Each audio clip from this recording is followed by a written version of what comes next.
Saya perintahkan menteri-menteri saya ingin naikkan gaji seluruh hakim di Indonesia.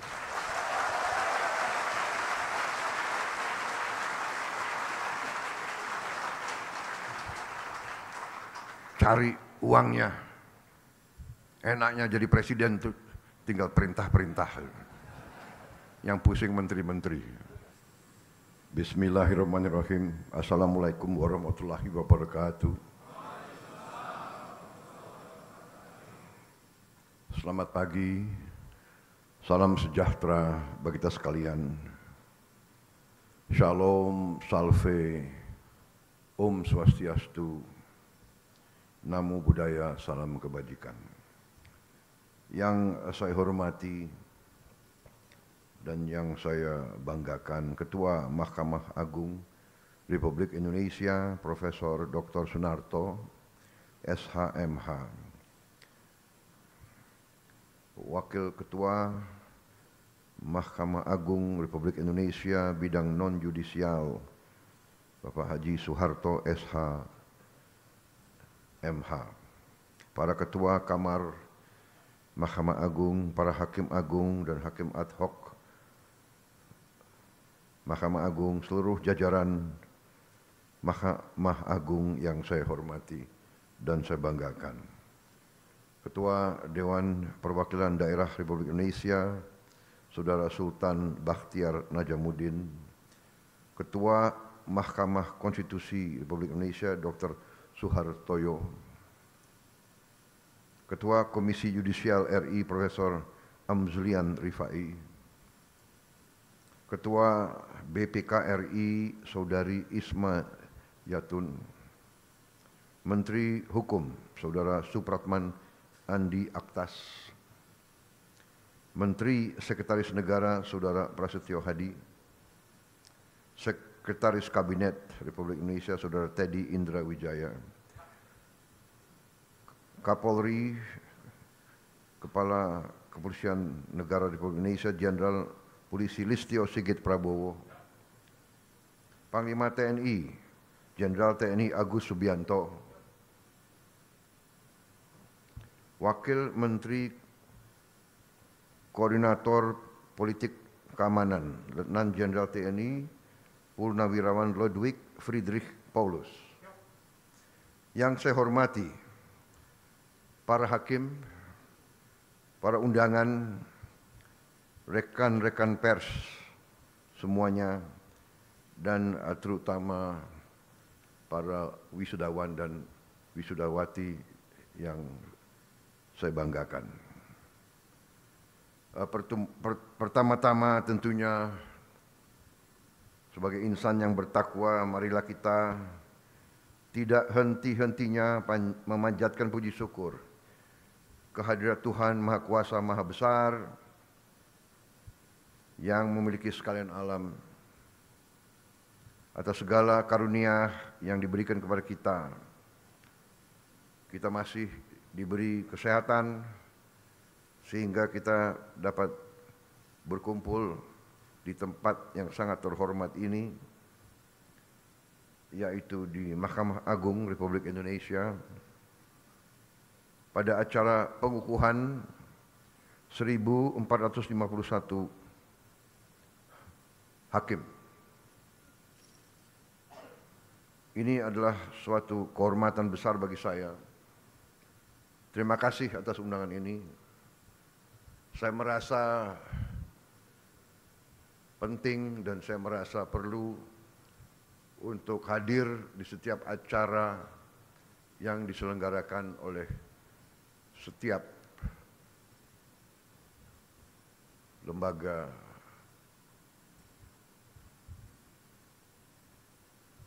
kehakiman, terutama Mahkamah Agung, Mahkamah Konstitusi, dan mahkamah-mahkamah lain. Saudara-saudara sekalian,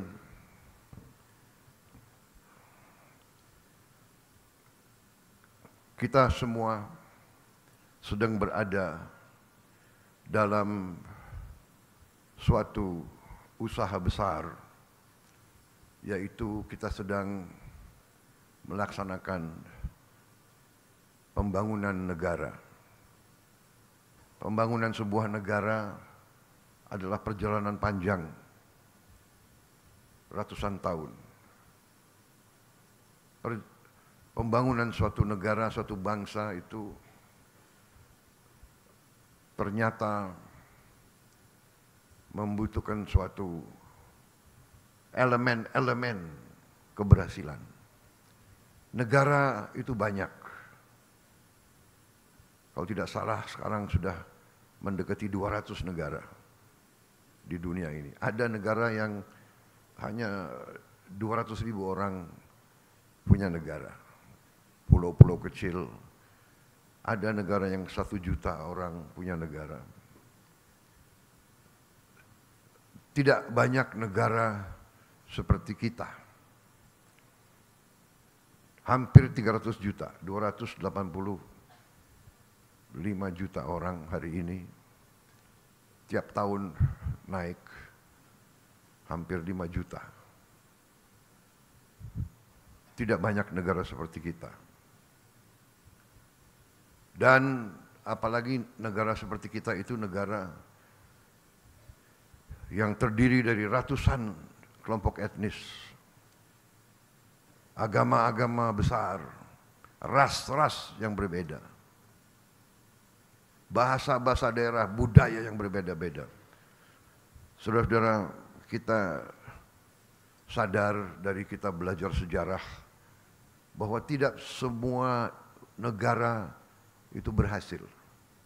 Negara itu dalam sejarah manusia tergolong 2 golongan besar. Negara berhasil dan negara gagal. The failed state and a successful state. Negara yang berhasil dan negara yang gagal. Failed state.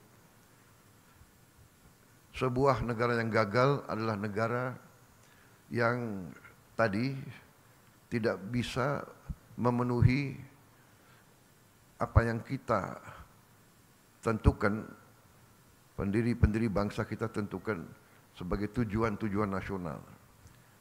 Melindungi, memajukan kesejahteraan umum, mencerdaskan kehidupan bangsa, menjaga ketertiban dunia. Kita tentukan, tapi ini tujuan nasional banyak negara. Yang pertama adalah selalu melindungi. To protect the people, to protect the territory. Saudara-saudara sekalian, unsur keberhasilan suatu negara dari kita belajar sejarah, unsur yang sangat penting adalah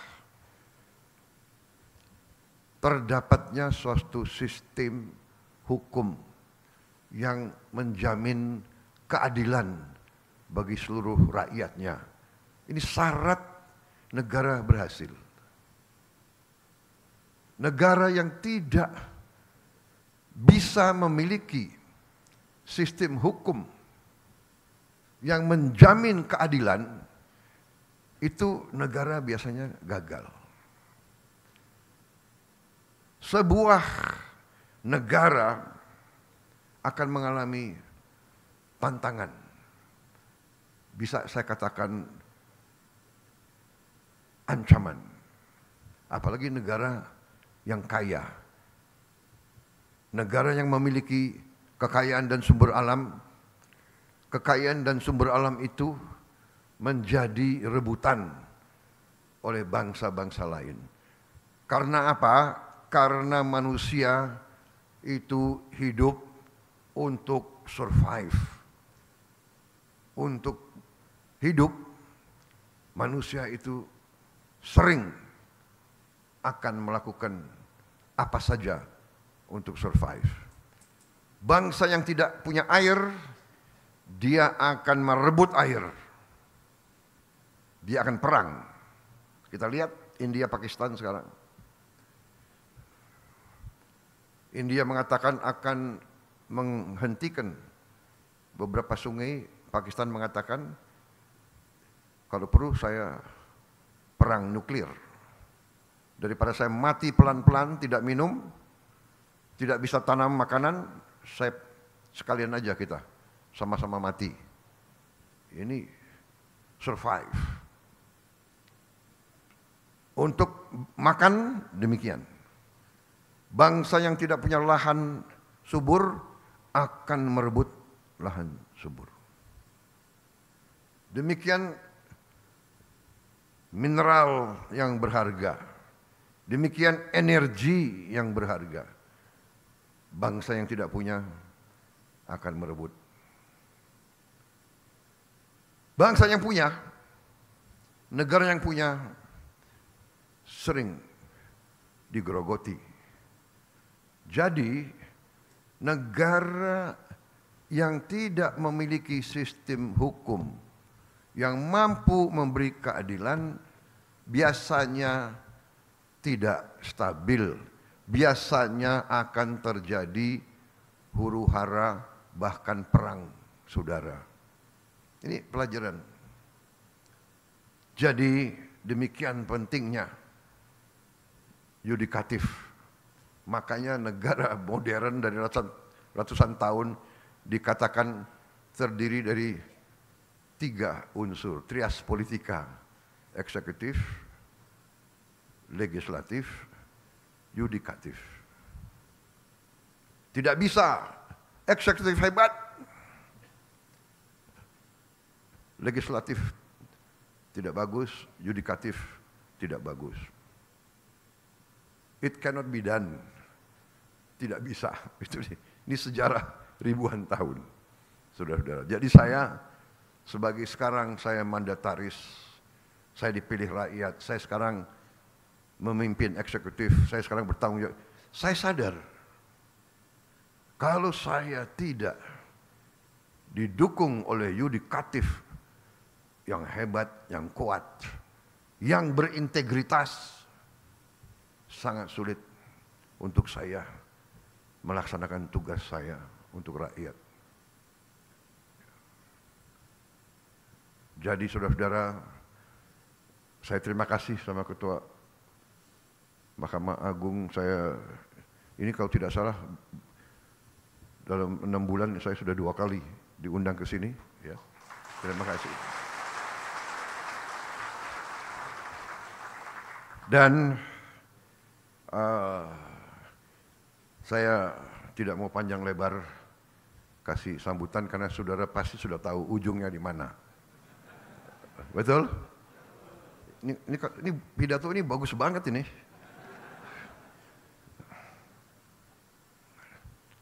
Tapi intinya saya menegaskan betapa pentingnya para hakim.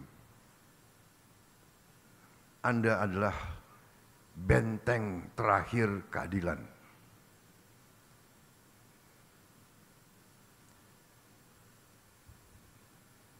Orang miskin, orang kecil hanya bisa berharap kepada hakim-hakim yang adil.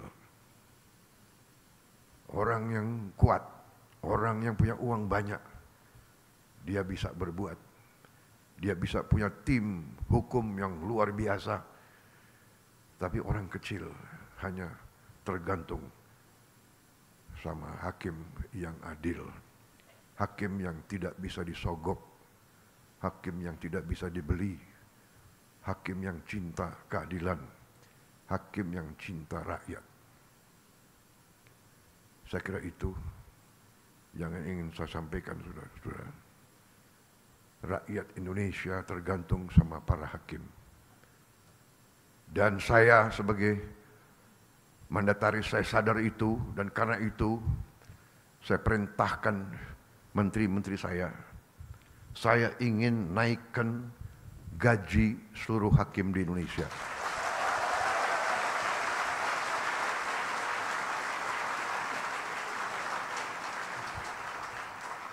Cari uangnya. Enaknya jadi presiden tuh tinggal perintah-perintah. Yang pusing menteri-menteri. Terutama menteri keuangan. Saya minta dinaikkan. Datang ke saya, segini Pak, kurang.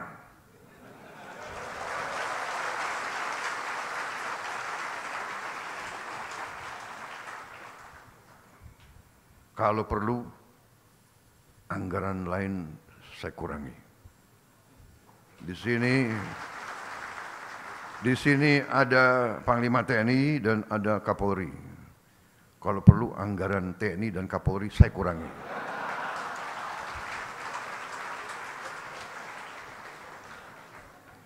Percuma kita punya polisi yang hebat, tentara yang hebat.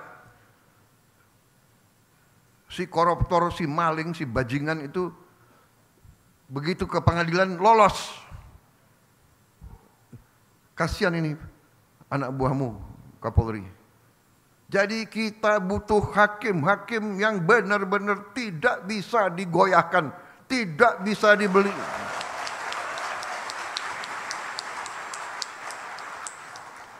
Dan begitu saya jadi presiden, saya kaget. Saya tanya, gimana kondisi hakim? Pak, para hakim sudah 18 tahun tidak menerima kenaikan. 18 tahun. Padahal hakim-hakim menangani perkara triliunan. Saya dapat laporan ada hakim yang masih kontrak. Tidak punya rumah dinas dan sebagainya dan sebagainya. Perumahan sudah kita tertibkan, mudah-mudahan segera akan dilaksanakan. Kita besar-besaran akan lakukan pembangunan perumahan dan gaji. Saya kira saya langsung aja ya.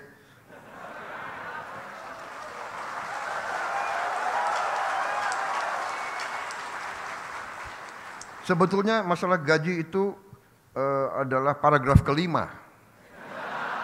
Jadi masih ada 1, 2, 3, 4 paragraf lagi. Tapi udahlah, aku langsung aja deh. Ya.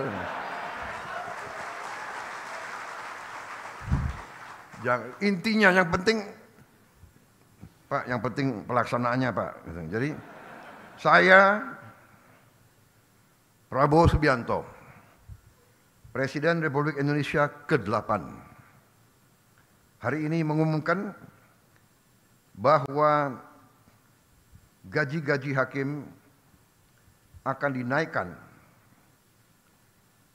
demi kesejahteraan para hakim dengan tingkat kenaikan bervariasi sesuai golongan, di mana kenaikan yang tertinggi mencapai 280%.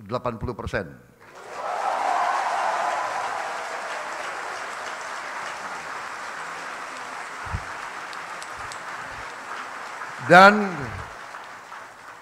golongan yang naik tertinggi adalah golongan yang paling junior, paling bawah.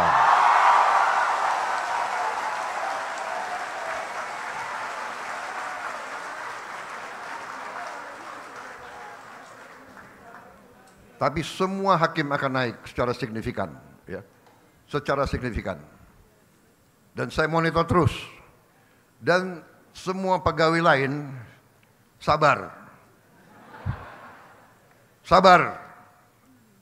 Saya sudah lihat angka-angkanya, negara kita kuat, negara kita makmur, negara kita kaya.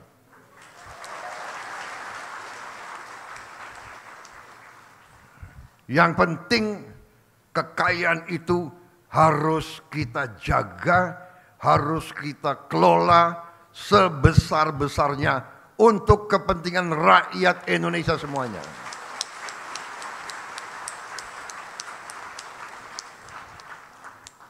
Itu perintah Undang-Undang Dasar, dan Undang-Undang Dasar adalah sumber hukum kita yang tertinggi. Benar Pak Ketua? Ya, saya benar. Saya itu kalau masalah ilmu, saya cari yang menguasai ilmu paling tinggi. Kalau ilmu hukum, ya hakim-hakim agung. Jadi kalau hakim-hakim agung sudah membenarkan, sudah ada fatwa, saya nggak ragu-ragu. Jadi Presiden disumpah untuk melaksanakan Undang-Undang Dasar Negara Republik Indonesia. Pak Ketua, benar kah? Kemudian Presiden juga disumpah untuk menjalankan segala perundang-undangan yang berlaku di Republik Indonesia. Benar? Saya tidak ragu-ragu, saya akan jalankan segala perundang-undangan di Indonesia.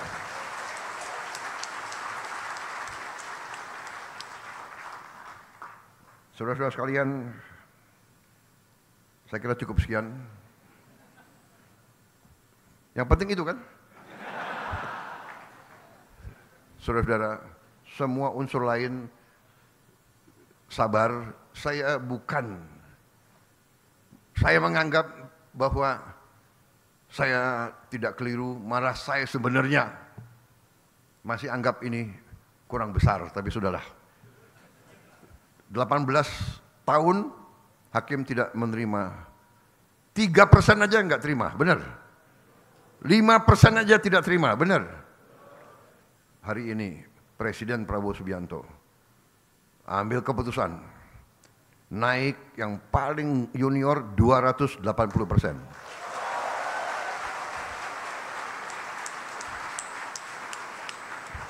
Dan itu tidak memanjakan. Itu tidak memanjakan.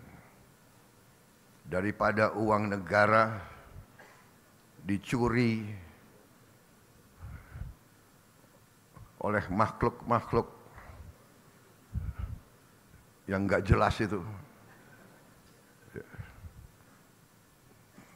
Berkali-kali saya kasih peringatan ya. Tapi mungkin orang Indonesia itu kalau dikasih peringatan itu masih nggak mempan.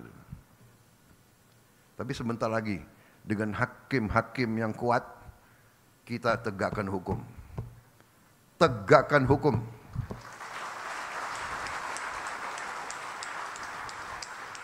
Siapapun melanggar hukum, siapa mau bikin macam-macam, patuhi hukum untuk kepentingan kita semua. Untuk kepentingan kita semua.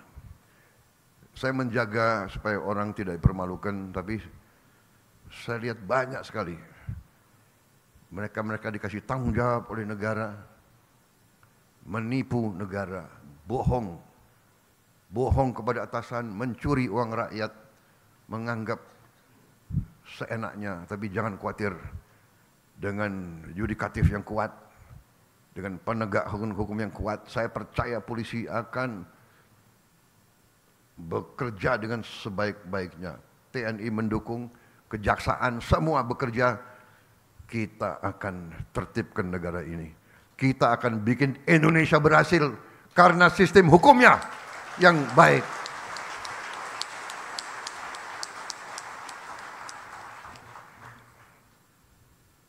Yang lain normatif, menjaga marwah, profesionalisme, bla bla bla. Wassalamualaikum warahmatullahi wabarakatuh.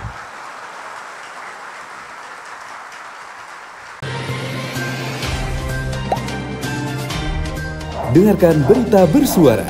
Klik fitur text to speech di inews.id.